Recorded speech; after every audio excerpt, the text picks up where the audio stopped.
මා සම්බුද්දස්ස නමෝ තස්ස භගවතු වරහතෝ සම්මා සම්බුද්දස්ස නමෝ තස්ස භගවතු වරහතෝ සම්මා සම්බුද්දස්ස කම්මං භික්ඛවේ වේදිතබ්බං කම්මානං නිදාන සම්භවෝ වේදිතබ්බෝ කම්මානං වේමත්තතා වේදිතබ්බා කම්මානං විපාකෝ වේදිතබ්බෝ කම්ම නිරෝධෝ වේදිතබ්බෝ කම්ම නිරෝධගාමිනී පටිපදා වේදිතබ්බාති. ශ්‍රද්ධාවන්ත වාසනාවන්ත පින්වතුනි, තුන් ලෝකාග්‍ර වූ භාග්‍යවත් අරිහත් තථාගත සම්්‍යක් සම්බුද්ධ දසබලධාරී සර්වඥ රාජෝත්තමයන් වහන්සේ විසින් කර්මය සම්බන්ධයෙන් දේශනා කළ බොහෝ මාතෘකා දේශනාවන් අතර විශේෂ අර්ථ විග්‍රහයක් වන නිබ්බේධික සූත්‍ර දේශනාවට අයිති ඒ මාතෘකා 6ක් යටතේ විග්‍රහ වන කර්මය සම්බන්ධයෙන් පමණක් ඉදිරිපත් වුණු මාතෘකා පාඨයයි අද දවසේදීත් මේ ධර්මානුශාසනාව සඳහා මාතෘකා කරගන්නට යෙදුනේ. කම්මං භික්ඛවේ වේදිතබ්බං, මහණෙනි කර්මය දත යුතුය.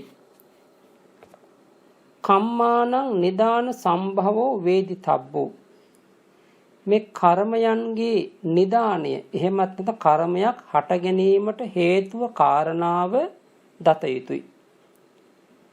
කම්මානං වේමත්තතා වේදිතබ්බා, කර්මයන්ගේ වේමත්තතාවය එහෙමත් නැත්නම් කර්මයන්ගේ වෙනස, ඒ කර්මයන්ගෙන් උපද්දවන වෙනස, දෙන වෙනස, උගන්වන වෙනස, දැනෙන වෙනස අපි තේරුම් ගත යුතුයි. කම්මානං විපාකෝ වේදිතබ්බෝ, කර්මයන්ගේ විපාකය දත යුතුයි. ඒ විතරක් නෙමෙයි, කම්ම නිරෝධෝ වේදිතබ්බෝ, කම්ම නිරෝධය දත යුතුයි. කම්ම නිරෝධ ගාමිනී ප්‍රතිපදාව දත යුතුයි. එහෙමනම් බුදුරජාණන් වහන්සේ මෙතනදී කර්මය කියන එක මුලින්ම අපට දැනගත යුතු කාරණාවක්. අපි කර්මය කුමක්ද කියනකොට ඉගෙනගෙන තියෙනවා චේතනාහම් භික්ඛවේ කම්මං වදාමි චේතයිත්වා කම්මං කරෝති කායේන වාචාය මනසා. මහණෙනි, චේතනාවයි කර්මය කියා මම දේශනා කරන්නේ. එහෙමනම් ඒ සිතින් සිතා ద్వාර වශයෙන් කායද්්වාර, වාග්ද්වාර, මනෝද්වාර වශයෙන් කර්මයක් කරනවා නම්, සිද්ධ වෙනවා නම්, අන්න ඒ දේ තමයි කර්මය. එතකොට දැන් මේ කර්මය කියන එක අපි මෙතන චේතනාව මුල් වෙලා හටගන්න කර්මයක්. ඒක කුසල කාය කර්ම, කුසල වචී කර්ම වෙන්න පුළුවන්, කුසල මනෝ කර්ම වෙන්නත් පුළුවන්. එහෙමත් නැත්නම් අකුසල කාය කර්ම, අකුසල වචී කර්ම, අකුසල මනෝ කර්ම වෙන්නත් පුළුවන්. බුදුරජාණන් වහන්සේ මේ කර්මයක් හට ගැනීමට, නැත්නම් කර්මයන්ගේ නිධානය, ප්‍රධාන හේතුව, හට ගැනීමේ හේතුව කුමක්ද කියන තැන පිළිතුරු සපයන්නේ පස්සෝ භික්ඛවේ කම්මාන නිදාන සම්භවෝ. මහණෙනි, ස්පර්ශයයි මේ කර්මයන්ගේ නිදානය. දැන් මේ ස්පර්ශය කියනකොට අපි දන්නවා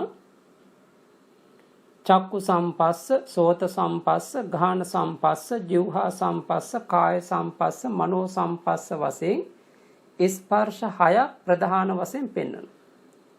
මේ ස්පර්ශ 6 බිඳිලා තමයි චක්කුද්්වාර, සෝතද්්වාර, ගාහනද්්වාර, જીවහාද්්වාර, කායද්්වාර, මනෝද්්වාර කියලාත් අපි විග්‍රහ කරන්නේ. එහෙමනම් මේ ස්පර්ශයක් හට ගන්නට නම් වස්තු රූපයක්, ආරම්මණයක් තිබිය යුතුයි. ඒ බාහිර ආරම්මණය වස්තු රූපෙහි ගැටෙනකොට තමයි එතන විඥානය හට ගැනීමත් එක්ක ස්පර්ශය හටගන්නේ. ඒතකොට ස්පර්ශයක් සම්පූර්ණ වීමට නම් වස්තු රූපයත් ආරම්මණයත් විඥානයත් තුනම එකට එකතු විය යුතුයි. එසේ එකතු වීමත් එක්ක තමයි මේ ස්පර්ශය කියන එක හටගන්නේ. ඉතින් ඒක නිසා එහෙමනම් අපි දන්නවා මේ චක්කු සම්පස්සේ හටගන්නවා කියලා කියන්නේ චක්කුද්්වාර චිත්ත වීතියක් හටගන්නවා කියන එක. ඒ චක්කුද්්වාරික චිත්ත වීතියක් හටගන්නවා කියලා කියන්නේ ඒ චක්කුද්්වාරයේ මුල් කරගෙන කුසල් හෝ අකුසල් වශයෙන් ජවන් චිත්තක්ෂණ පහළ වෙමින් කර්ම චිත්ත වීතියන් හටගන්නවා කියන එක. ඒතර අකුසල් වශයෙන් හටගන්නවා නම් ලෝභ දේශ මෝහ වශයෙන් වෙන්න පුළුවන්. කුසල් වශයෙන් හටගන්නවා නම් අලෝභ අදෝස අමෝහ වශයෙන් වෙන්න පුළුවන්. එහෙමනම් අපි මේ සංසාර වට්ටගාමට එහෙම මේ සසර ගමනට සසර ගමන් චක්‍රයට මේ කර්මයන්ගේ රැස්වීම කර්මයන්ගේ එකතුව සිද්ධ වෙන්නේ ස්පර්ශය පාදක කරගෙන. එතකොට එහෙමනම් මේ කර්මයන්ගේ රැස්වීම එකතුව නිධානය කියන දේ තුලින් තමයි ලෝභ ද්වේෂ මෝහ වැනි මේ අකුසල් කර්මයන් හටගන්නේ. දැන් බලන්න අංගුත්තර නිකායේ 6 වන නිපාතේ තිබෙන කම්ම නිදාන සූත්‍රය කියලා සූත්‍රයක්. එම සූත්‍ර දේශනාවේදීත් බුදුරජාණන් වහන්සේ වදාරන්නේ තීනිමානි භික්කවේ නිදානානි කම්මාන සමුදයයි. මහණෙනි මේ වට්ටගාමිනී කර්මයන්ගේ නැත සංසාරයෙන් භවයෙන් භවයට ගමන් කරන සත්වයන්ගේ කර්මයන්ගේ සමුදයට රැස්වීමට එකතු කිරීමට ප්‍රධාන නිධාන තුනක් තියෙනවා. කාරණා තුනක් තියෙනවා. කතමානි තීනි කවර තුනක්ද කියනවා නම් ලෝභෝ නිදානං කම්මානං සමුදාය. මහණෙනි මේ කර්මයන්ගේ රැස්වීමට එකතුවට ලෝභය එක කාරණාවක්.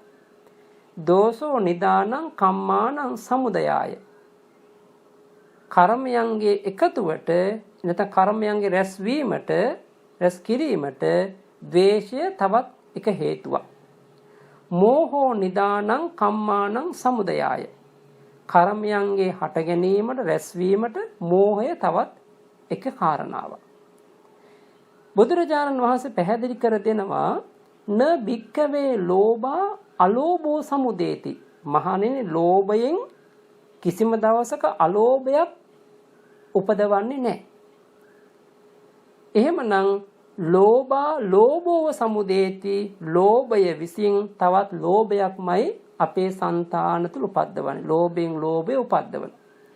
එහෙමනම් ද්වේෂයෙන් අදෝෂයක්, මෝහයෙන් අමෝහයක් උපද්දවන්නේ නැහැ. ද්වේෂයෙන් දේශයමයි, මෝහයෙන් මෝහයමයි උපද්දවන්නේ. ඒ විතරක් නෙමෙයි ලෝභයෙන්, ද්වේෂයෙන්, මෝහයෙන් උපන්නා වූ යම් අකුසල කර්මයක් වෙනවා නම් ඒ අකුසල කර්මයේ හේතු කරගෙන කිසිම දවසක දේව ලෝක උප්පත්තියක්, මනුස්ස ලෝක උප්පත්තියක් බුදුරජාණන් වහන්සේ පෙන්වන්නේ නැහැ. කිසිම සුගතිගාමි භවයක් පෙන්වන්නේ නැහැ. එහෙමනම් ලෝභ, ද්වේෂ, මෝහ මුල් වීමෙන් හටගන්නා වූ යම්තා අකුසල කර්ම තියෙනවා නම් ඒ අකුසල කර්මයන්ගෙන් නිරයෝ පඤ්ඤායති නිරයයි පණවන්නේ. තිරච්ඡාන යෝනි පඤ්ඤායති තිරිසං අපායයි පණවන්නේ. පෙත්ති විසයෝ පඤ්ඤායති പ്രേත විසයයි පණවන්නේ. එහෙමනම් මේ දුගතියට අපායට ගමන් කරන්නට ප්‍රධානම හේතුව ලෝභ, ද්වේෂ, මෝහ කියන අකුසල මූලයන්ගෙන් හටගත් කර්මය. එහෙමනම් මේ ලෝභ, ද්වේෂ, මෝහ හටගත්තේ කුමක් නිසාද? ස්පර්ශයේ පාදක කරගෙන. එහෙමනම් චක්සු සම්පස්සේ එහෙමත් නැත්නම් අපි ඇසට ගැටෙන රූපය ආස්වාද කිරීමෙන්, ශබ්දාදී අරමුණු ආස්වාද කිරීමෙන් ලෝභ නිස්ෘත අකුසල් පහළ වෙන්න පුළුවන්. ඒ වගේම රූපාදී අරමුණු සමග ගැටීමෙන් ද්වේෂ අකුසල් පහළ වෙනවා. ද්වේෂ ජවන් පහළ වෙනවා. රූපාදී ආරම්මණයන්හි මුලා වීමෙන් මෝහ නිස්ෘත අකුසල් උපදිනවා. ඒකේ අනිත් පැත්ත තීනිමානි භික්ඛවේ තවදුරටත් බුදුරජාණන් පැහැදිලි කරන්නේ නිදානානි කම්මාන සමුදයයි. තවත් ඒ වගේම කර්මයන්ගේ එකතුව කර්මයන් රැස්වීමට හේතුව තවත් නිදහන තුනක් තියෙන හේතු කාරණා තුනක් තියෙනවා. අලෝභ, අදෝස, අමෝහ. එහෙමනම් අලෝභ, අදෝස, අමෝහය නිසා තමයි මේ කර්මයන්ගේ රැස්වීම සිද්ධ වන්නේ. එහෙමනම් අලෝභය, අලෝභ, අදෝස, අමෝහයන්ගෙන් උපද්දවන්නේ ලෝභ, ද්වේෂ, මෝහ නෙමෙයි. අලෝභ ආදී කුසල් මත උපද්දවන්නේ. එහෙමනම් අලෝභ, අදෝස, අමෝහ කර්මයන්ගෙන් හටගන්නා වූ යම් කුසල ශක්තියක් වෙනවනම් ඒ කුසල ශක්තියෙන් පණවන්නේ සුගතිය. හැබැයි ඒ අලෝභ, දෝස, අමෝහයන්ගෙන් අපි කවදාවත් සතර අපායට පත් කරන්නේ නැහැ. එහෙමනම් තේරුම් කරගත යුතුයි මේ කර්මයක් හටගන්නේ කුමක් නිසාද? මේ ස්පර්ශය පාදක කරගෙනයි කියන එක බුදුරජාණන් වහන්සේ පෙන්වනවා. මේ ස්පර්ශය පාදක වෙලා ස්පර්ශය හේතු වෙලා ඒ ලෝභ, ද්වේෂ, මෝහ හෝ අලෝභ, දෝස, අමෝහ නිස්ෘත කුසල් අකුසල් කර්ම රැස් කරනවා නම් ඒ රැස් කරන කර්මයන්ගේ ඇති වෙනස් භාවය අපි තේරුම් කරගත යුතුයි. කතමාච භික්කවේ කම්මානං වේමත්තතා. මහණෙනි මේ කර්මයන්ගේ වේමත්තතාවය වෙනස් භාවය නැත්නම් ඒ වෙනස් ආකාරය ප්‍රතිඵලයන්ගේ වෙනස් බව කොහොමද තේරුම් කරගන්නේ? එහෙමනම් බලන්න මේ කර්මයන් නිසා අපිව එක එක පැතිකඩවල හරවනවා. ඒ තැන් වලට අපිව පත් කරන්න පුළුවන්. එහෙමනම් මේ කර්ම ඔය ලෝභ, ද්වේෂ, මෝහ ආදී අකුසල මූලයන් හෝ අලෝභ, දෝස, අමෝහ වැනි කුසල මූලයන් පාදක කරගෙන එකතු කරගන්න කර්ම අපට වෙන් කරගන්න පුළුවන්. අත්ති භික්කවේ කම්ම නිරේවේදනීය. එහෙමනම් මහණෙනි මේ කර්ම අතර ඇතම් කර්ම තියෙනවා අපිව නිරා දුකට නැත්නම් නිරි දුකට පත් කරන්න පුළුවන් කර්ම තියෙනවා. ඒ වගේම අත්ති කම්මං තිරච්ඡාන යෝනි වේදනීය. තිරිසං අපායට පත් කරන කර්ම තියෙනවා. අත්ති කම්මං පෙත්ති විසේ වේදනීයං. പ്രേත අපායට පත් කරන්න පුළුවන් කර්ම තියෙනවා. අත්ති කම්මං මනුස්ස ලෝක වේදනීයං. මනුස්ස ලෝකයේ සැප උපද්දවන්න පුළුවන් කර්ම තියෙනවා. අත්ති කම්මං දේව ලෝක වේදනීයං. දෙව්ලොව බඹලොව උප්පත්ති ලබා දෙන්න පුළුවන් කර්ම තියෙනවා. එහෙමනම් බලන්න තථාගතයන් වහන්සේ පෙන්වන්නේ මේ අපි මේ දෛනික වශයෙන් එදිනෙදා දියුණු කරන එදිනෙදා අපි පුහුණු වෙන කුසල් අකුසල් කර්ම අපට පුළුවන් වෙන් කරගන්න. Taman මේ ලෝභ, ද්වේෂ, මෝහ නිස්ෘතව යම් අකුසල කර්මයක් රැස් කරගත්තා නම් ඒ අකුසල කර්මය මට සිද්ධ වෙන්නේ මොකක්ද? මේ අකුසලේ මට මේ වගේ විපාක ලැබෙයි නේද කියන අවබෝධය අපිට තිබිය යුතුයි. එහෙමනම් අපි මේ රැස් කරන කුසල් අකුසල් කර්මයන්ගේ ලොකු වෙනසක් තියෙනවා. ඒ වගේම විපාක වාරයක් පෙන්වනවා. තවදුරටත් කතා කරන්නේ කතමෝච භික්කවේ කම්මාන විපාක බොහොම වැදගත් දෙයක්. මහණෙනි මේ කර්මයන්ගේ වෙනස දැනගත්තා වගේම ඒ වෙනසත් එක්ක අපේ විපාකය ස්ථීර වශයෙන් දැනගත යුතුයි. එහෙමනම් මේ විපාක වාරය බුදුරජාණන් වහන්සේ දේශනා කරන්නේ ත්‍රිවිධාහම් භික්කවේ කම්මාන විපාකම් වදාමි. මහණෙනි මේ කර්මයන් විපාක වාරෙම කොටස් තුනකට බෙදලා අර්ථ විග්‍රහ කරනවා. දිත්තේවා ධම්මේ දිත්ත ධම්ම වේදින වශයෙන් විපාක ලැබෙනවා. උපපජ්ජේවා ඊනක ආත්මේ ප්‍රතිසන්දි වශයෙන් විපාක ලැබෙනවා. අපරේවා පරියායි. එහෙමනම් සංසාරේ මේ භවයේ උපදින වාරයක් ගානේ විපාක ලැබෙනවා. එතකොට මෙතනදී අපි දිට්ඨ ධම්ම වේදනීය, උපපජ්ජ වේදනීය, අපරාපරිය වේදනීය සහ අහෝසි කර්ම කියලා විශේෂිත කර්ම විභාගයක් බුදුරජාණන් වහන්සේ දේශනා කළා. දැන් අපි දන්නවා දිට්ඨ ධම්ම වේදනීය කියලා කියන්නේ මෙලවදීම ලැබෙන විපාකය. තමන් කළ කුසල් හෝ කළ අකුසල් මත මෙලවදීම තමන් විපාක ලැබෙන අවස්ථා තියෙනවා. ඒ වගේම කළ කුසල් අකුසල් මත ඊළඟ ආත්මේ ප්‍රතිසන්දි වශයෙන් විපාක ගෙන දීමට සමර්ථ කර්ම තියෙනවා.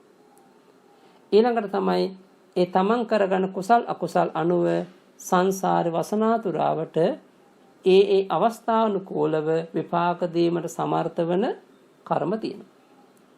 එහෙම මේ කියන විපාක වාරයේ තෝරා ගන්නව නම් අභිධර්ම ණය ක්‍රමයෙන් ඔය අංගුත්තර නිකාය අට කතා ඔය කලිමත් ඒ අංගුත්තර නිකාය අට කතාවේ ඒ වගේම අඟුලිමාල සූත්‍ර අට කතාවෙනි අට කතාවලදී බුදුරජාණන් වහන්සේ පැහැදිලිවම දේශනා කරපු දහම අට කතා විග්‍රහ කර දෙන්නේ දිට්ඨ ධම්ම වේදනේ කර්මය කියලා කියන්නේ අර ස්පර්ශය පාදක කරගෙන ద్వාරවස යම්තාක් චිත්ත වීති හටගත්තා නම් ඒ සෑම චිත්ත වීතියක උපදින කුසල් හෝ අකුසල් ජවන් තියෙනවනේ.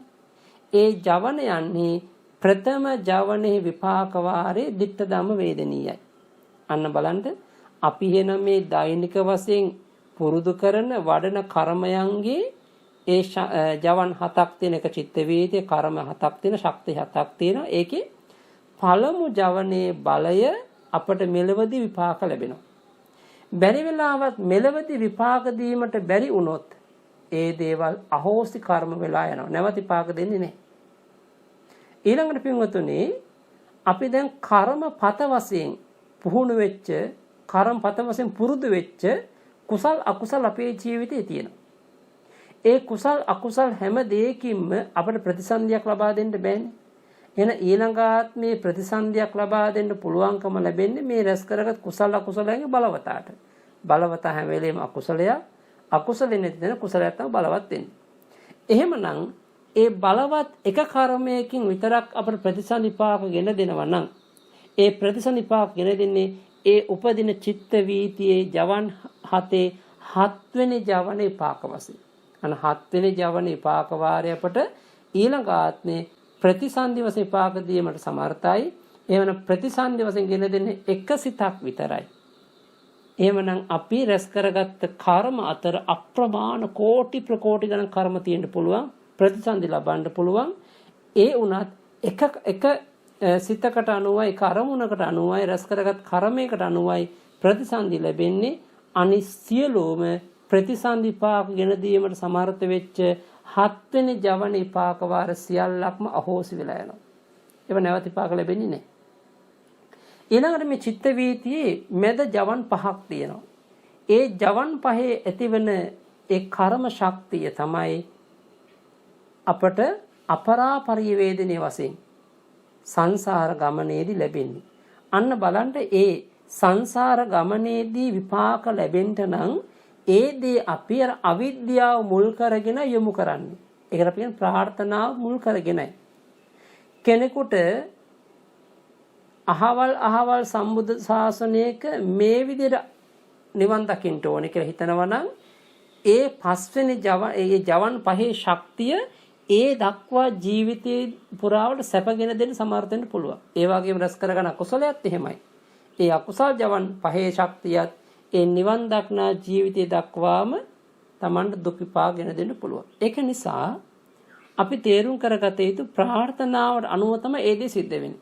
Taman කුසලයක් කරලා හිතන්නේ දිව්‍ය ලෝකයන්ට විතරයි නං. Taman ඒ කුසලයක් කරලා හිතන්නේ ඊළඟ මනුෂ්‍ය ජීවිතයක් ලබන්න විතරයි නං. Taman කුසලයක් කරලා හිතන්නේ රජකමක් ලබන්න විතරයි නං. Taman කුසලයක් කරලා හිතන්නේ සක්විති රාජ්‍ය ලබන්න විතරයි නං. එහෙමනම් ඒ කුසලයේ ඒ දක්වා විතරයි යන්නේ විපාක. එතන ඉහළ අහෝස් වෙලා යනවා.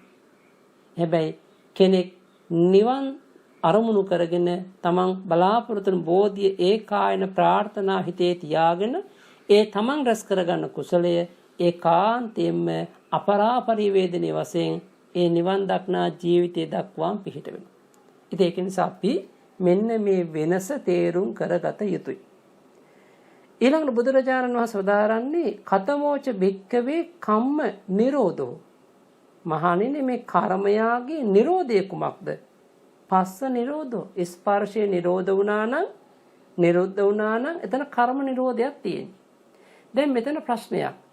ස්පර්ශය නිරෝධ වෙනවා කියනකොට චක්කු සම්පස්සාදී ස්පර්ශයන්ගේ නිරෝධය අපි දකින්න ඕනේ. ඒ ස්පර්ශයක් වෙන්නේ කුමක් නිසාද? තණ්හා දිට්ඨි මාන කියන මේ ප්‍රපංචයන් නිසයි. අවිද්‍යාව නිසයි. අවිද්‍යාව නිසයි මේ ස්පර්ශය හටගන්නේ. ස්පර්ශ හටගත්තාම කර්මයක් හටගන්නේ කියලා ඉගෙන ගත්තන්ද? එහෙමනම් අවිද්‍යාව සමුච්ඡේද වශයෙන් ප්‍රහාණය කරගත්ත කෙනාට ස්පර්ශයක් ඇති වුණත් ඒ ඇති වෙන ස්පර්ශයෙන් කර්මයක් රැස් වෙන්නේ නැහැ. කම්මක්ඛය. හැබැයි ඒ ස්පර්ශය කියන එක අපි කණික වශයෙන් නිරෝධ කරගන්න පුළුවන්, අච්ඡන්ත නිරෝධ වශයෙන් දකින්න පුළුවන්. කණික වශයෙන් නිරෝධය කියලා කියන්නේ අපි ඇස සංවර කරගන්න පුළුවන් තරම් අද දවසේ. කන සංවර කරගන්න. නාසය දිව ශරීරය සංවර කරගන්න. සිත සංවර කරගන්නවා කියලා ඒ භාවනා කමඨහනක හිත තියාගෙන අපි පුළුවන් තරම් ඒ පංච ප්‍රසාදයන්ගෙන් අරමුණු ගැනීම නවත්තාගෙන ඉන්න තා කාලයක් ඒ ద్వාරයන් උපදින්නේ නැහැ. ඒ ద్వාරයන්ගෙන් කුසල අකුසල ජවන් උපදින්නේ නැහැ. අන්න ඒ වගේ අපට පුළුවන් ඒ කණික වශයෙන් ඒ මොහොතට යම් තාක් මේ පස්ස නිරෝධය දියුණු කරගන්න. ඒ විතරක් නෙමෙයි, යම් කිසි විදර්ශනා භාවනා යෝගියෙක් ඒ ගැඹුරු විදර්ශනාවට යනකොට ඒ ගැඹුරු විදර්ශනා කුසලයෙන් ඉන්න අවස්ථාවේදීත් භවගාමි කර්ම රැස් වෙන්නේ නැහැ. ඉතින් කොහොම නමුත් අපි තේරුම් කරගත යුතුයි ස්පර්ශ නිරෝධයයි මේ කම්ම නිරෝධය.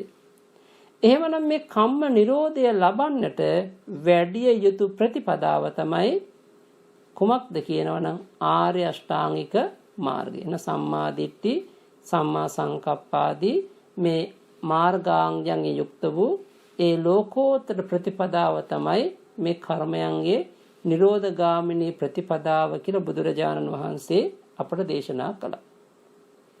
එහෙමනම් අපි මේ ඉගෙනගත්ත මේ නිබ්බේධික සූත්‍රයේ ඒ කර්ම විග්‍රහයට අනුව හිත යොමු කරගන්නවා නම් අපිට දකින්න දෙයක් තියෙනවා මේ ධර්මයේ. මොකද මේ කර්මය අර විපාක දෙන අනුපිළිවෙලක්. දැන් අපි කතා කරා දැන් කෙනෙක් උප්පත්තිය ලැබලා මේ වර්තමාන ජීවිතේ ඒ තමන් රැස් කරගන්න කුසල් හෝ අකුසල් ජවන් තමන්ට ditta ධම්ම වේදින වශයෙන් විපාක දෙනවා. එහෙමත් නැත්නම් උපපජ්ජ වේදිනේ වශයෙන් අපරාපරි වේදින වශයෙන් විපාක දෙනවා. ඒ අවස්ථා තුනේදී විපාක දෙන්න බැරි වුණු කර්ම තම සියල්ලක්ම අහෝසි වෙලා යන්නේ. එහෙමනම් විශේෂයෙන් මතක තියාගත යුතු දෙයක් තියෙනවා. ඒ මරණාසන්න වෙලාවේ දැන් අපි මේ ජීවිතයේ මිනිස්සෙක් වශයෙන් ඉපදුනානේ. එහෙනම් මේ මිනිස්සෙක් වශයෙන් උපන්න අපි පෙර ජීවිතේ මරණාසන්න වෙලාවේදී ඇතිවෙච්ච විශේෂිත කර්ම ශක්තියක් නිසා තමයි උප්පත්තියක් ලබන්නේ. ඒ මරණාසන්න වෙලා ඇති වෙන කර්ම ශක්තියට අපි කියන ජනක කර්මය කියලා. එහෙමනම් ඒ ජනක කර්මයට පුළුවන්කම ලැබෙන්නේ ප්‍රතිසන්දියක් ගෙන දෙන්න තමයි. එතකොට මේ ජනක කර්මයේ ස්වභාවය ප්‍රතිසන්දියක් ලබා දීමමයි. එතකොට බලන්න එතකොට එහෙනම් ජනක කර්මයෙන් පුළුවන් ඒකම් ප්‍රතිසන්දින් එක් ප්‍රතිසන්දියක් විතර ලබා දෙන්න.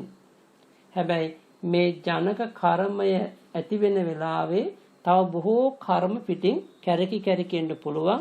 ඒවා අපට උපස්තම්භක කර්ම වෙන්නත් පුළුවන් ඉදිරියේදී. කොහොම නමුත් අපි මුලින් බලමු ජනක කර්මය සකස් වෙන්නේ කුමක් නිසාද කියනවනම් ගරුක ඒ වගේම ආසන්න ආචින්න කටත්තා කියන ප්‍රභේදයෙන් කියන එක අපිට ධර්මයේ තුලින් දේශනාව තුලින් දකින්න පුළුවන්. ඒකෙදී වැදගත් වෙන්නේ මුලින්ම අපි දැන් ගරුක සහ ඊට පස්සේ ආසන්න කර්මයේ තමයි බොහෝ දුරට අපි ඔය සිංහල අපි කතා කරන අට කතාවේදී පැහැදිලි කරනවා ගරු කර්මයට දෙවෙනි වෙන්නේ ආචින්න කර්මය. ආචින්න කර්මයෙන් පස්සේ ආසන්න කර්මය තමයි ප්‍රකට වෙන්නේ කියලා කියනවා. කොහොම නමුත් අපි බලමු.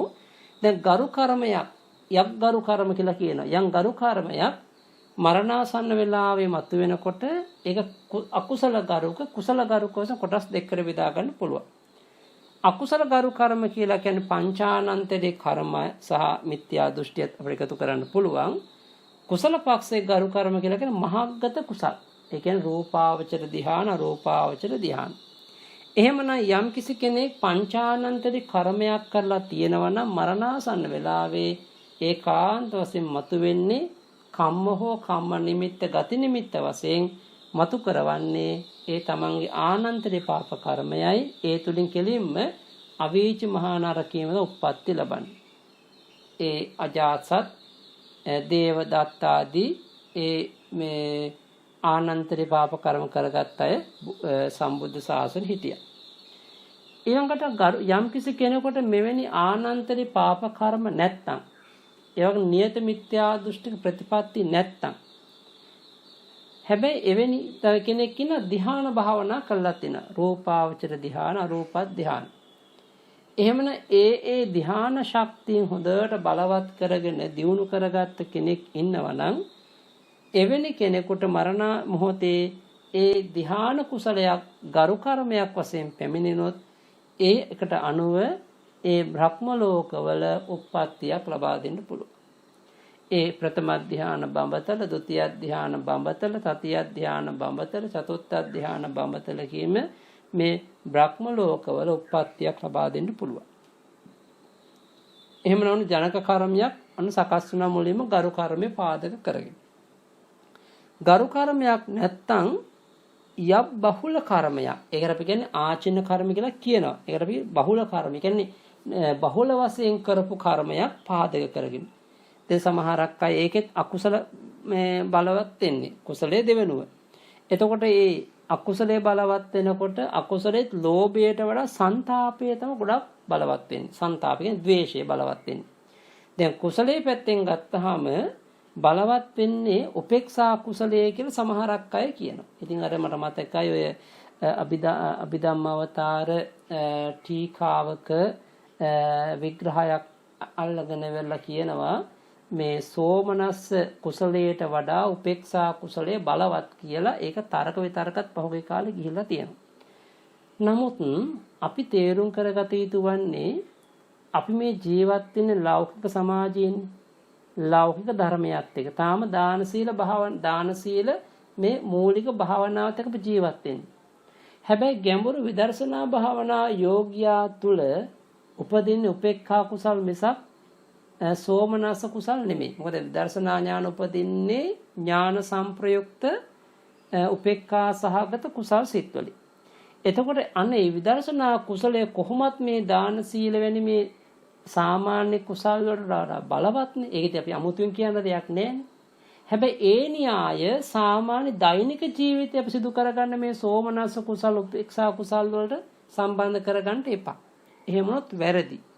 මොකද අට කතාවෙන් පෙන්වා දෙනවා ඔය අංගුත්තර නිකාය අට කතාවේ මට මතකයක් තියෙනවා බලව කුසල කම්මේසු සෝමනස්ස කරන්. අන්න බලන්න. බලවත් වූ කුසල කර්ම අතරින් සෝමනස්ස කුසලයේ තමයි බලවත් වෙන්නේ. එහෙමනම් අපට පැහැදිලි වෙනවා මේ සාමාන්‍ය මේ දාන සීල දස පුණ්‍ය ක්‍රියාවන්හි යෙදෙනකොට ඒ දස පුණ්‍ය ක්‍රියා බලය නිසා අපි මේ දියුණු කරගන්න ඒ දාන සීල කුසල් වලින් උපේක්ෂා කුසලයට වඩා සෝමනස්ස කුසලයයි බලවත් වෙන්නේ. ඉතින් මේවා පැහැදිලිව ධර්මයේ තියෙද්දී තර්ක විතර්ක කරලා ඒ වගේ ප්‍රශ්න ඇති කරවලා නොයෙක් ගැටලු ඇති කරන මේ සමාජයේ තුන සමහරක් දේශකයන් වහන්සේට වෙන්න පුළුවන්, සමහරක් විද්වතුන් වෙන්න පුළුවන්. කොහොම නමුත් අපි තේරුම් කරගත යුතුයි මහ බෝසතුන් වහන්සේලා පච්චිම භාවික වෙනකොට උන්වහන්සේලාගේ ප්‍රතිසන්දි සිද්ධ වෙන්නේ මෛත්‍රී පූර්ව භාග පටිභාග නිමිත්ත පාදක කරගත්ත කුසලයක්. ඒ කියන්නේ මරණාසන්න ජවනේරි ධ්‍යාන බවට පත් වූ මෛත්‍රී උපචාර සමාධිය අරමුණු කරගත් සෝමනස කුසලයකින් තමයි ඒ මරණාසන්න ජවනේ සකස් වෙලා ප්‍රතිසන්දි සෝමනස විපාකයක් ගෙන දෙන්නේ. එහෙමනම් සාමාන්‍ය දස පුණ්‍ය ක්‍රියා කුසල අතර උපේක්ඛා කුසලයේ බලවත් නම් සෝමනස්සයට වඩා එනම් බුදුරජාණන් වහන්සේලාගේ උප්පත්තියත් උපේක්ඛා වෙන්නට ඕනේ. ඉතින් ඒ සෝමනස්ස කුසලයෙන් උප්පත්තිය ලැබුණ නිසා ඒක බලවත් කුසලයක් නිසා තමයි උන්වහන්සේලා අර උප්පත්තිය ලැබලා અભිහිත සිංහනාදපව කරන්නේ. ඒ බව අපට ධම්මසංගණේ අට කතාවෙත් දකින්න පුළුවන්. ඉතින් ඒක නිසා ඒ කුසල් අතර සෝමනස්ස කුසලයේ බලවත් වෙනවා. අකුසල් අතර සන්තාපය, කියන්නේ ද්වේෂය, පසුතැවිල්ල, වේදනා සහගත දේ තමයි බලවත් වෙන්නේ. එහෙමනම් අපි ජීවිතේ බහුල වශයෙන් සිදු කරගත්ත කුසල් තියෙන්න පුළුවන්, බහුල වශයෙන් සිදු කරගත්ත අකුසල් තියෙන්න පුළුවන්. එහෙනම් බහුල වශයෙන් සිදු කරගත්ත අකුසලයේ බලවත් වෙන කුසලයට වඩා මරණාසන්න වෙලාවේදී අර නිතර නිතර ආසේවන කරගත් නිතර නිතර පුහුණු වෙච්ච අකුසලයේ පැමිණියොත් අන්න Tamanට දුගතියක් වෙනවා. හැබැයි අර චුන්ද සූකරට වගේ.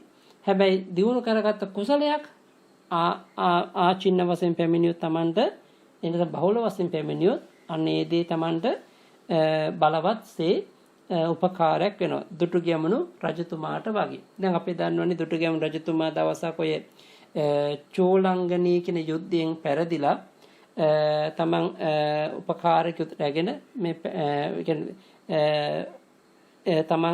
තමන් අස්වාරෝහකෙක් සමගම තමන් ගියා කැලේට. ඒ කැලේට ගියාට පස්සේ තමන්ගේ උපස්ථායකෙක් හිටිය තිස්ස කියලා ඇමතිවරයෙක්. ඉතින් එතුමත් පිටුපස්සෙන් ආවා.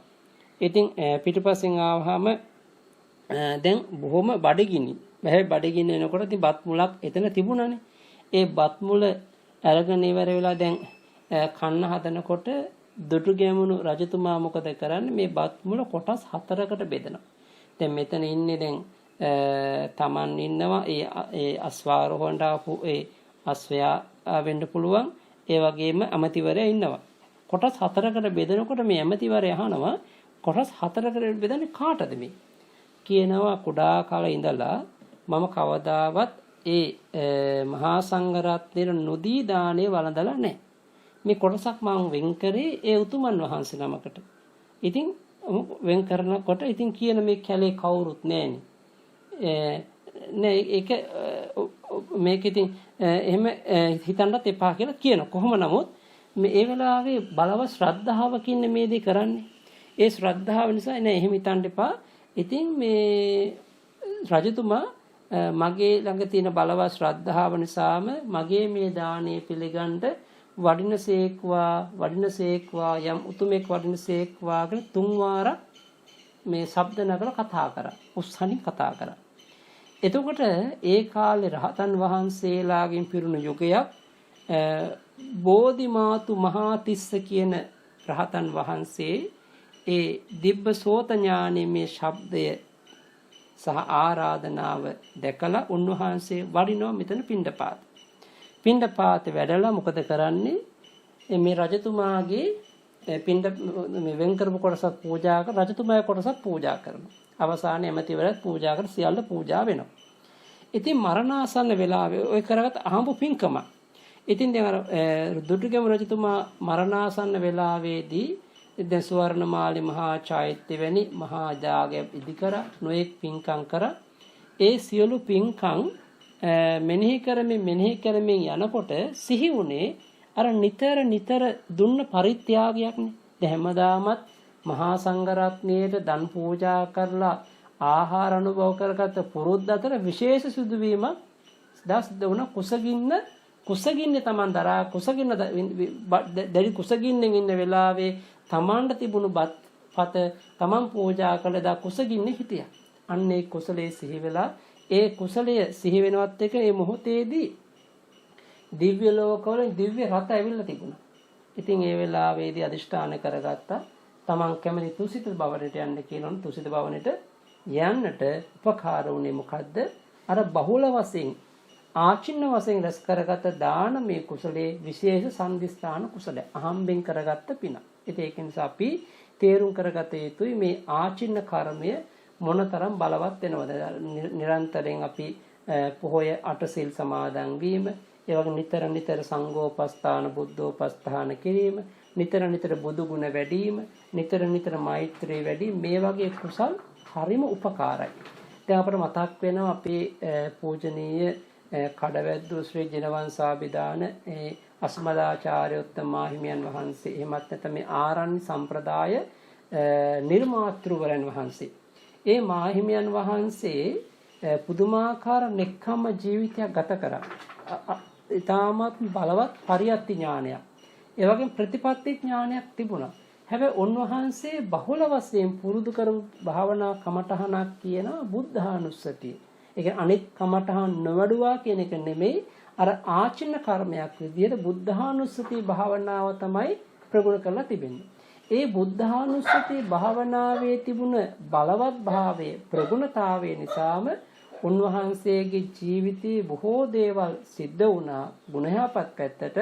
අර තමන් අපවත් වෙන්න දින දෙකකට පෙර තමන් ශිෂ්‍ය පිරිසක් ඇඳවලා අවවාද කරලා සියලු දේවල් අත්හැරලා තව දවස් දෙකකින් අපවත් වෙන බවත් දන්වන්ට තරම් මහා බලවත් චිත්ත ශක්තියක් ගොඩ නැගුණේ අර තමන් දෛනික නිරන්තරයෙන් පුරුදු කරගත්ත සීල සමාධි ප්‍රඥා ගුණයන්ගේ උපකාරත් ලැබුණා වගේම මම හිතනවා අර නිතර පුරුදු කරපු බුදුගුණ භාවනාවේ ශක්තිය පුදුමාකාර බලයක් වෙන්න ඇති. ඒක ආචින්න කර්මයක් වෙන්න ඇති කියලා. ඉතින් අන්න ඒ වගේ අපි අතීත උදාහරණත් වර්තමාන උදාහරණත් අපි ගලපලා මේ ආචින්න කර්මය තේරුම් කරගත යුතුයි.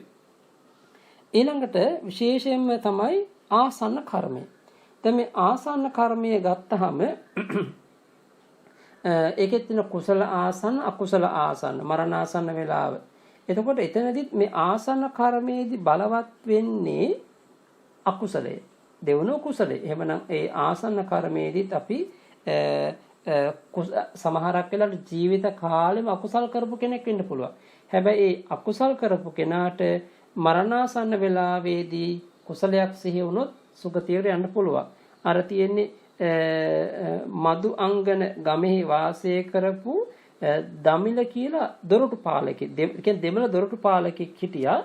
මේ දොරටු පාලකයා අවුරුදු 50ක් මුළු ජීවිත කාලේ හරි අඩක්ම මේ Taman දීවර කර්මාන්තය යෙදුනේ. මාළුවන් මරමින් විකුණමින් ජීවත් වෙච්ච කෙනෙක්. හැබැයි කිසිම දවසක පිනක් දහමක් කරගත්තේ නැහැ.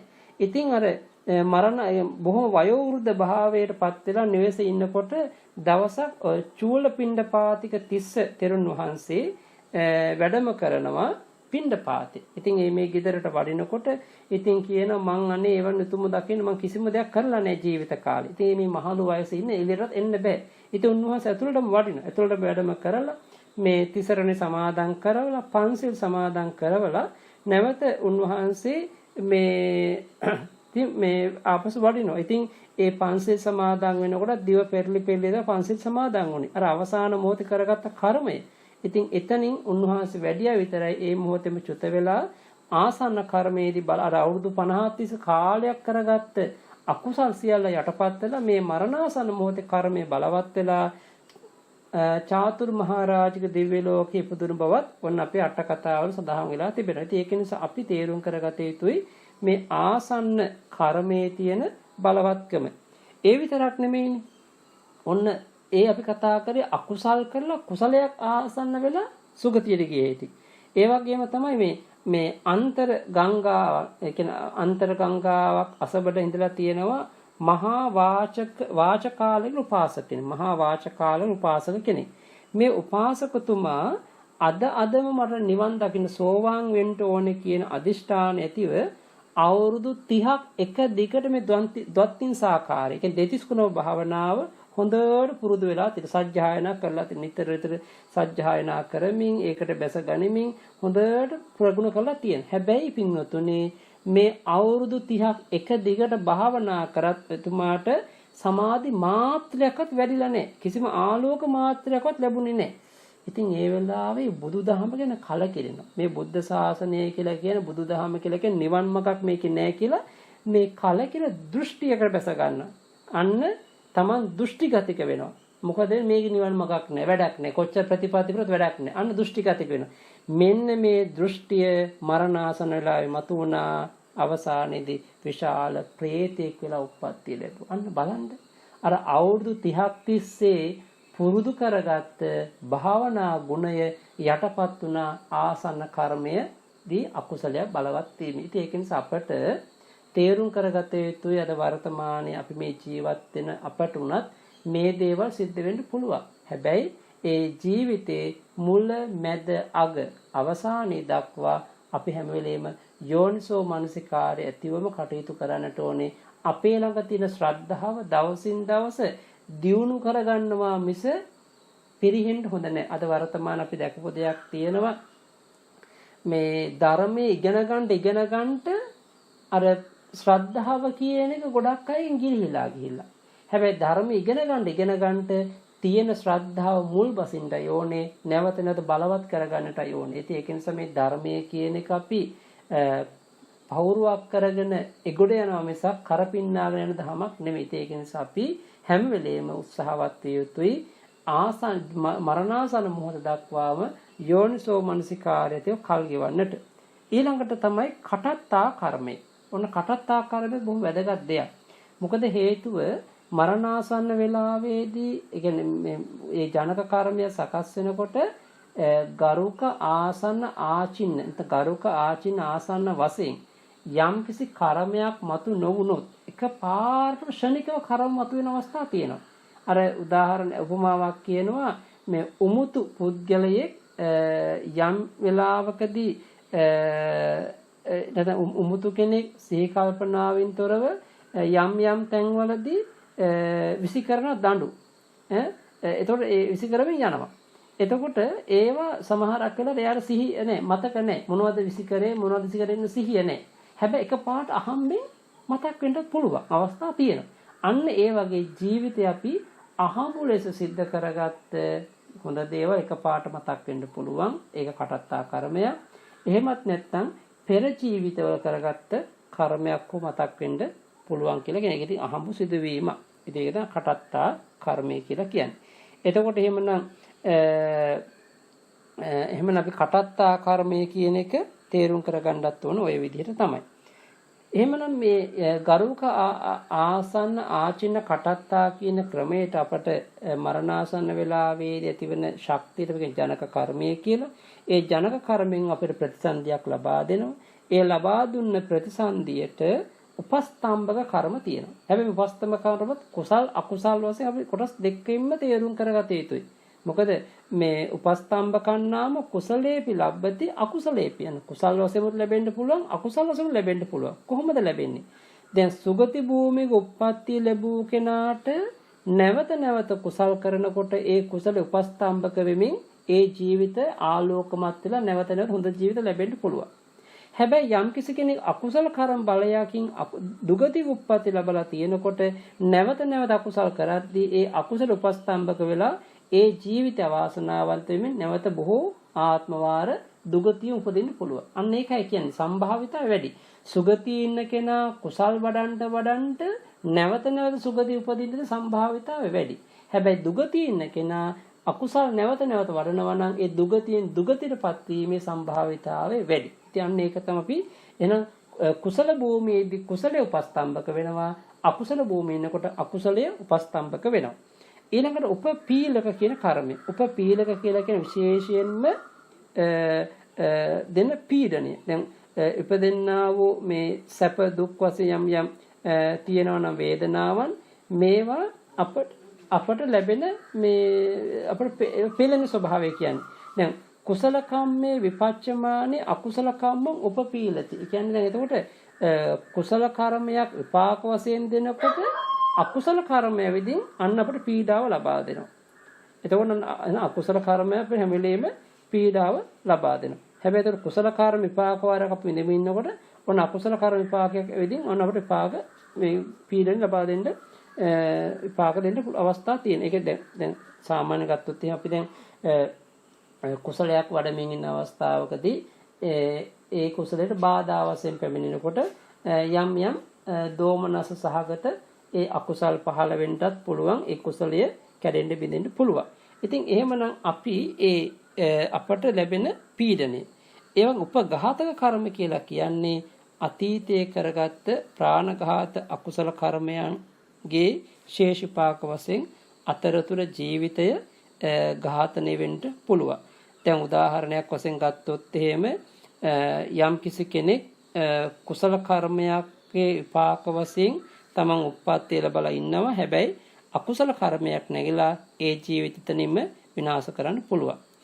එතකොට එහෙමනම් අකුසල කර්මයක් විපාක ලැබලා ඉන්නකොට කුසල කර්මයක් ඇවිල්ලා ඒ ජීවිතය විනාශ කරන්නට පුළුවන්. ඒ දැන් උදාහරණයක් අපි ගත්තොත් එහෙම දැන් බලන්න දැන් අජාසත් රජතුමා බලන්නකො. අජාසත් රජතුමාට කුසල ඡේදකයේ සිද්ධ වුණානේ. හැබැයි අඟුලිමාලට අකුසල ඡේදකයේ සිද්ධ වුණා. මේක හරි පුදුම දෙයක් නේ. දැන් අජාසත් රජතුමා තාත්තා මැරවුවා. හැබැයි තාත්තා මැරුවත් පසු කාලෙක මොනතරම් කුසල් කරත් මොකද වුනේ? ඒ කරගත්ත කුසල ඔක්කොම ඡේදනය වුණා. ඒ කුසල වැඩ කුසලයන් ඒ බලයෙන් ඡේදනය වෙලා අකුසලෙම බලවත් වුණා. ඒ වගේ තමයි දැන් අඟුලිමාල තෙරුන් වහන්සේ අකුසල් කරා. හැබැයි උන්වහන්සේගේ රහත් භාවයත් එක්ක අකුසල් ඡේදනය වුණා. ඉතින් ඒක නිසා අපි තේරුම් කරගත යුතුයි. සමහරක් මෙහෙම තේරුම් ගන්න පුළුවන් කෙනෙක් දුගතියක උප්පත්තිය ලැබලා ඉන්නවා. හැබැයි කුසල් බලයෙන් ඒ ඉක්මනින් එතනින් අතමුදවලා නැවත කුසල් භූමියට පත් කරන්න පුළුවන්. මට නිකන් හිතෙන දෙයක් ඔය මල්ලිකා දේවිය ගත්තොත් දැන් මල්ලිකා දේවියට යම්කිසි මරණාසන්න වෙලා ඇතිවෙච්ච අකුසල කර්මයක් නිසා දින 7ක් ගියා පායට. හැබැයි ඉන් චුත වෙලා ගියා කරගත් කුසල් බලය තිබුණ නිසා සුගතියට කියන්නේ දුගතියට ගියත් කුසලයෙන් උපඝාතනය කරලා සුගතියට දානවා. හැබැයි සුගතිය ඉන්නකොට අකුසලයෙන් උපඝාතනය වෙන්න පුළුවන්. දුගතියේදී හෝ අයහපත් තැනක ඉන්නකොට කුසලයෙන් උපඝාතනය කරලා ඊට වඩා හොඳ තැනකටපත් කරන්න පුළුවන්. ඉතින් මෙන්න මේ වගේ කර්ම විභාගයක් අපිට මේ ධර්මයේ තුල දකින්න තියෙනවා. ඉතින් ඔය කතා කරේ අපි සාමාන්‍ය සූත්‍ර ණය ක්‍රමයෙන් උගන්වන කර්ම විභාගය. අභිධර්ම ණය ක්‍රමයෙන් උගන්වන කර්ම විභාගය මීට වඩා හාත්පසින් වෙනස්. හැබැයි ඒකත් අපට ආකාර 16කට විග්‍රහ කරනවා. නමුත් ආකාර 16ම පැහැදිලි කර දෙන්නට සමහරක් වෙලාවට කාල වේලාව මදි. නමුත් මම ඒ කෙටියෙන් හෝ මතක් කර දෙනවා නම් ඒක තමන්ගේ දැනුම් වර්ධනයට සහ අවබෝධයට. දැන් අභිධර්ම ණය ක්‍රමයේදී ගති සම්පatti, ගති විපatti, උපදි සම්පatti, උපදි විපatti, කාල සම්පatti, කාල විපatti, පයෝග සම්පatti, පයෝග විපatti කියලා මේ කර්මයේ බෙදීමක් තියෙනවා. දැන් උපදි සම්පatti දැන් ගති සම්පatti කියලා කියන්නේ උප්පත්ති ලැබලා තියෙන්නේ සුගති භූමියක, දිව්‍ය ලෝකයක, මනුස්ස ලෝකයක. අන්න ඒ ගති සම්පත්තිය. හැබැයි ඊළඟ ගති විපatti කියලා කියන්නේ ඉපදිලා තියෙන්නේ අපායේ. ඊළඟ උපදි සම්පatti කියලා කියන්නේ තමන්ගේ ආත්ම භාවයේ ශරීරයේ බොහොම ලස්සනයි, ප්‍රියමනාපයි. උපදි සම්පatti තියෙනවා. පුණ්‍ය භාව, පුණ්‍ය ශක්තියක් තියෙනවා, හැම දෙයක්ම තියෙනවා. උපදි විපatti කියලා කියන්නේ ආත්ම භාවයේ දුර්වර්ණයි, අප්‍රසන්නයි, අපහැදිලි, පිම් පාටක් නැහැ. ඊළඟ කාල සම්පatti කියලා කියන්නේ ධාර්මික රජවරු, ඒ වගේම ධාර්මික මිනිස්සුයෝ, ඒ වගේම හොඳ ඍතු සප්පායක්, භෝජන සප්පායක්, පුජ්‍යන සප්පායක් තියෙන යුගයක අපිට උප්පත්ති ලැබිලා තියෙන කාල සම්පatti. හැබැයි අධාර්මික රජවරු, ඒ වගේම කිසිම ඍතු සප්පායක් නැහැ, භෝජන සප්පායක්, පුජ්‍යන සප්පායක් නැති පරිසරික උප්පත්ති ලැබීම කාල විපත්තියක්. ඊළඟට පින්වතුනි, පයෝග සම්පatti කියලා කියන්නේ තමන් උත්සාහයෙන් හැම වෙලෙම පිරිසුදු කාය කර්ම, පිරිසුදු වචී කර්ම, පිරිසුදු මනෝ කර්ම කියන මේ හොඳ දෙයට තමයි යෙදෙනවා. අන්න හොඳ දෙයට යෙදෙන්න ජීවිතේ ආලෝකමත් වෙනවා. ඊළඟට පයෝග විපatti කියලා කියන්නේ අපි හොඳ දෙයට යෙදෙන්නේ නැහැ. කාය දුච්චරිත, වචී දුච්චරිත, මනෝ දුච්චරිත, පංච දුච්චරිතයන්ට නිතර පෙළවෙනකොට අන්න පයෝග විපatti භාවයටපත් වෙනවා. එතකොට මෙතන වැදගත්ම වෙන්නේ යම් කිසි වෙලාවකදී දැන් මට මතකයි බංග ප්‍රකරණේ ඥාන විභංග දේශනාවේදී අභිධර්මයේ විභංග ප්‍රකරණ ඥාන විභංග දේශනාවේදී මේක විස්තර වශයෙන්ම දේශනා කරලා තියෙනවා. ඉතින් මම ඒ විස්තරයත් එක්ක තවත් අපේ පටිසම්භිදා මග්ග පාළියේදී දේශනා නාය ක්‍රමයක් තියෙනවා. ඒ සියල්ලත් මම ඊළඟ ධර්ම දේශනාවට එකතු කරන්න බලාපොරොත්තු වෙනවා. එතකොට එහෙමනම් අපි අද දවසේදී බුදුරජාණන් වහන්සේ මේ කර්මය සම්බන්ධයෙන් සහ කර්මයන්ගේ වෙනස විපාක වාර සම්බන්ධ කරගනිමින් අපට දීර්ඝ අනුශාසනාවක් කළා. ඒ වගේ මේ දේශනාවන් අනුසාරයෙන් අපි කරුණු කාරණා වටහා ගත්තා. එහෙමනම් අද අපි අපට මේ ලැබිලා තිබෙන ජීවිතයත් ඒ ලැබිලා තියෙන විපාක වාරයත් දිහා හොඳට බලනකොට එහෙමනම් අපි හැම කෙනෙක්ම කර්මය ස්වකීය කොට, කර්මය දායාද කොට, කර්මය යෝනි කොට, කර්මය ඥාති බන්දු කොට, කර්මයෙන් පිහිට පිළිසරණක් කොට වාසය කරන හැටි, වාසය කරන පිරිසක් කියන එක අවබෝධ වෙන්න පුළුවන්. එහෙමනම් අපි අද දවසේදී මේ කර්මය සම්බන්ධ කරගනිමින් ධර්මයේ ශ්‍රවණය කරගත්ත නිබ්බේධික සූත්‍රයේ පාදක කරගෙන එහෙමනම් ඒ තුලින් ජනිත කරගත් අප්‍රමාණ පුණ්‍ය ශක්තිය පුණ්‍ය සම්භාරය අද දවසේදී විශේෂයෙන්ම උපන්දිනය යෙදෙන අපවත් වේ වදාළ අතිගරු පූජනීය නා උයනේ ශ්‍රී අරිය ධම්මාභිදාන අනුනායක අස්මදාචාර්යෝත්තම මහෝපාධ්‍යාය මාහිමියන් වහන්සේගේ පුණ්‍යාත්මී 81 වන ජන්මදිනයේ යෙදුණා. ඒ ජන්මදිනයේ යෙදුණත් මාහිමියන් වහන්සේ අපවත් වුණා. ඒ අපවත් වුණු නායක මාහිමියන් වහන්සේට අප විසින් මේ රැස් කරගත් උදාාරතර පුණ්‍ය ලාභයේ කාන්තෙන් මතු ලෝතුරා බුදු බව පිණිසම හේතුපනිශ්‍රේ වේවා කියා අපි දෙපා නැමද පුණ්‍යානුමෝදනා කරමු. ඒ වගේම අපවත් වී වදාළ කඩවැද්දුව ශ්‍රී ජනවංශාභිදාන අස්මදාචාර්යෝත්තම මහෝපාධ්‍යාය නායක මාහිමියන් වහන්සේගේ මහා බෝධිසත්ව ජීවිතයටත් සුවසේ බෝධි සම්භාර ධර්මයන් මුදුන්පත් වීමෙන් මතුලෝතුරා බුදු බව පිණිසම හේතුපනිශ්‍රේ වේවා බුද්ධකාරක ධර්ම වේවා කිය අපි ප්‍රාර්ථනා පිහිටුවමින් පින් අනුමෝදන් කරමු. ඒ වගේම අද දවසේදී මේ ධර්මයේ ශ්‍රවණය කරගත් පින්වත් සෑම දෙනාට නිදුක් නිරෝගී සුව දීර්ඝායුෂ ලබන්ට ආශිර්වාද වේවා. ධර්මඥාන භාවනාඥාන ප්‍රතිපත්ති ඥාන මුදුන්පත් වේවා. මේ කාල විපත්තියක් ලැබුණු යුගයක අපේ ජීවිත කාල සම්පත්තියක් කරගන්න උත්සාහවත් වෙන්නට ඕනේ. ඒ වගේම ප්‍රයෝග විපත්තියක් කරා ගමන් කරන කාලේ ප්‍රයෝග සම්පත්තියක් වශයෙන් ජීවිතය සකස් කරගෙන නූපන්නා වූ කුසල් උපදවා ගනිමින් ඉපදී තියෙන මේ කුසල් බලවත් කර ගනිමින් සතර සම්‍යක් ප්‍රධාන වීර්ය ප්‍රධාන කොටගත් සත්‍තිස් බෝධිපාක්ෂික ධර්ම සියල්ල වඩමින් පුරුදු වෙමින් සුවසේ නිවන් මඟ පාරමී පුරා පැතූ බෝධි වලින් අනන්ත බුදු පසේ බුදු මහරහතන් වහන්සේලා අවබෝධ කොට වදාළ පරම චතුරාර්ය සත්‍ය අවබෝධයෙන් නිවන් දකින්ට ලැබේවා කියලා මෛත්‍රියෙන් සෙත් ප්‍රාර්ථනා කරමින් ආශිර්වාද කරනවා. පින් අනුමෝදන් කරමු.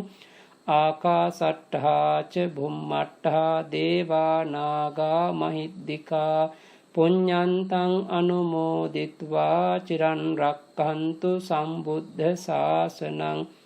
ආකාසට්ඨා ච බුම්මට්ඨා දේවා නාග මහිද්దికා පුඤ්ඤන්තං අනුමෝදිත්වා චිරන් රක්ඛන්තු සම්බුද්ධ දේශනං. ආකාසට්ඨා ච බුම්මට්ඨා දේවා නාග මහිද්దికා පුඤ්ඤන්තං අනුමෝදිත්වා චිරන් රක්ඛන්තු මං පරන්ති. ධර්ම ශ්‍රවණානිසංස බලයෙන් සියලු දෙනාට ලොවේ ලෝතුරා සුව සැලසේවා. සාදු සාදු සාදු.